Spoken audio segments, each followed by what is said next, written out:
अस्सलाम वालेकुम। मेरा नाम है ज़ीशान उस्मानी। आज की इस वीडियो का टॉपिक है कि ज़ुबान साफ़ रखें। बहुत सारे बच्चों से बात होती है, पढ़े लिखे होते हैं, करियर काउंसलिंग चाह रहे होते हैं, अच्छी खासी डिग्रियां होती हैं, अच्छी जॉब से काम कर रहे होते हैं, लेकिन जैसे ही वो बात करना शुरू करते हैं तो उनकी पर्सनैलिटी का सारा भरम ख़त्म हो जाता है। कुछ जुमले हमारे माशरे में बहुत आम तौर पे इस्तेमाल किए जाते हैं और बहुत ही आमी किस्म के जुमले हैं जो अगर आप इस्तेमाल ना करें तो आपकी या किसी की ज़िंदगी पे कोई असर ना पड़े, लेकिन उसके बावजूद हम उसको इस्तेमाल करते रहते हैं। और मेनली वो जुमले हमारी ज़ुबान में चढ़े होते हैं हमारे कल्चर की वजह से, हमारे घर की वजह से। एक साहब ने बड़ी बदतमीज़ी से बात की तो मैं उनको बड़े खामोशी से, अदब से सर झुका के जवाब दे रहा था। तो उन्होंने बोला कि तुम इतने ज़्यादा क्यों इतने शरीफ बने रहते हो ना, और तुम क्यों नाटक करते हो, ढोंग रचाते हो, और वाकई में इतना शरीफ हो। ये कौन सा बात करने का स्टाइल है कि सर झुका के खामोशी से बात करते रहते हो। तो मैंने उनको बोला कि जी बिल्कुल सेम रीज़न है कि आप सर उठा के बात करते हैं, बिल्कुल सेम रीज़न है कि मैं सर झुका के बात करता हूँ। और रीज़न है कि हमारी तरबियत इस तरीके से हुई है। तो तरबियत ही होती है, तरबियत ही आपको गाली गलौज के ऊपर मजबूर करती है, तरबियत ही आपको सर झुकाने के ऊपर मजबूर कर देती है। हम उमूमन बोल देते हैं बात करते हुए कि यार मुझे ना जानवर तरह भूख लगी हुई है। एक साहब से बात हो रही थी, मास्टर्स किया हुआ था, वो कहने लगे कि मैं आज खाना खाने के लिए गया, सर यकीन करें मुझे कुत्तों की तरह भूख लगी हुई थी। अब ये बहुत ही कोई वाहियात किस्म का जुमला है। मैं उससे मिलूँगा ना, मैं उसको फाड़ के रख दूँगा, और तुम्हें जानते नहीं तुम कौन हो, मैं तुम्हें उठा लूँगा। अब ये इस तरह के कोई वाहियात किस्म के जुमले हैं।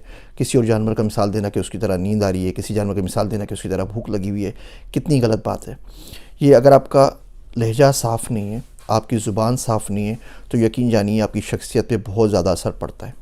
जुगत करने का, मजाक करने का ऐसा शौक़ चढ़ा हुआ है कि 40 का बंदा हो जाता है, 50 का हो जाता है, 60 का हो जाता है, और इससे मस्ती से बाज नहीं आता।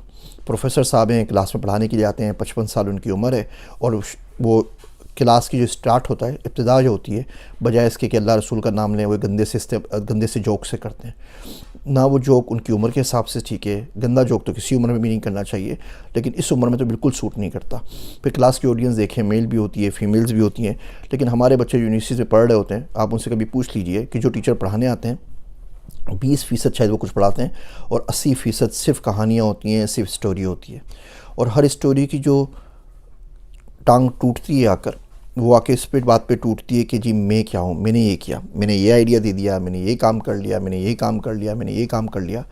इस मैं के गर्दाब से जब तक नहीं निकलेंगे, आगे बढ़ने का सफ़र शुरू नहीं हो सकता। ये मैं कोल्हू के बिल की तरह ऐसा गोल चक्कर है जिसमें गोल गोल गोल गोल गोल गोल घूमते रहते हैं। जब तक आप मैं से आगे बढ़ के नहीं देखते, आप नहीं निकल सकते। जो किला आपको फ़तह करना है ना, जिस चीज़ पे आपने फ़तह पानी है पर्सनल डेवलपमेंट के लिए, उसमें सबसे बड़ा दुश्मन आपकी मैं है। जब तक आप अपने नाम की कैद से आज़ाद नहीं निकलते, जब तक आप इस मैं से बड़ा होकर नहीं सोच सकते, आप पूरी ज़िंदगी इसी मैं के अंदर रहेंगे। आपको अपने सिवा कोई नज़र नहीं आएगा, आपको अपने सिवा कोई सुनाई नहीं देगा, आपको अपने सिवा कोई दिखाई नहीं देगा। जिस बंदे की नज़र सिर्फ अपने आप तक जा सके, वो किसी और की कॉपी कैसे कर सकता है? वो सीरत के ऊपर कैसे चल सकता है? वो ईमान पे कैसे चल सकता है? वो इस्लाम के बारे में क्या कर सकता है जब उसको अपने आप से ज़्यादा कुछ नज़र नहीं आता? इन मुश्किल और तल्ख़ बातों को ठंडे दिल से ज़रूर सुनिएगा, और कोशिश करें आइंदा किसी से बात करें तो ज़ुबान जितने हद तक साफ़ रख सकें वो रखें। कम बोलना सीखें, इल्म अपने आप बढ़ता चले जाएगा। मेरी बातें सुनने का शुक्रिया। मैं हूँ आप सबका ज़ीशान उस्मानी।